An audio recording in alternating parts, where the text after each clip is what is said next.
একদিন এমনই কোনো জুমাবারে আল্লাহর হুকুমে পৃথিবী এক ঝাঁকুনিতে কেঁপে উঠবে।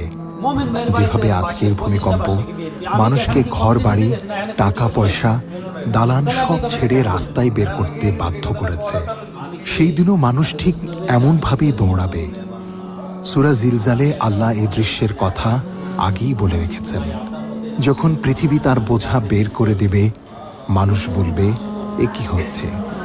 আজ যারা উঁচু ভবন থেকে কম্পনটা টের পেল, তারা বুঝেছে দালান যতই উঁচু হোক, জীবন আসলে কতটা ভঙ্গুর। এত সম্পদ, এত অহংকার এক সেকেন্ডেই তুচ্ছ হয়ে যায়।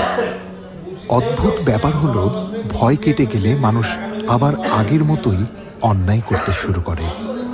মানুষ কখনো শিক্ষা নেয় না। বাংলাদেশ একটি ভূমিকম্প প্রবণ অঞ্চল, আর ঢাকা শহর ঘনবসতিপূর্ণ। যদি রিক্টার স্কেলে ৭ বা ৮ মাত্রার ভূমিকম্প এখানে অনুভূত হয়, তাহলে রাজধানীর অধিকাংশ ভবন ধসে পড়বে বলে মনে করছেন বিশেষজ্ঞরা। বন্ধ হয়ে যেতে পারে বিদ্যুৎ ও যোগাযোগ ব্যবস্থা। এই ভূমিকম্প আল্লাহর পক্ষ থেকে একটা সতর্কতা। দুনিয়ার মাল সম্পদ, পদমর্যাদা, ক্ষমতা সবই ক্ষণস্থায়ী।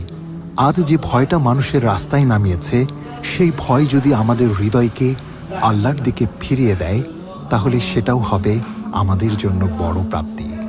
আসুন তাওবা করি, অন্যায়ের পথ থেকে ফিরে আসি, প্রস্তুতি নিই আখিরাতের।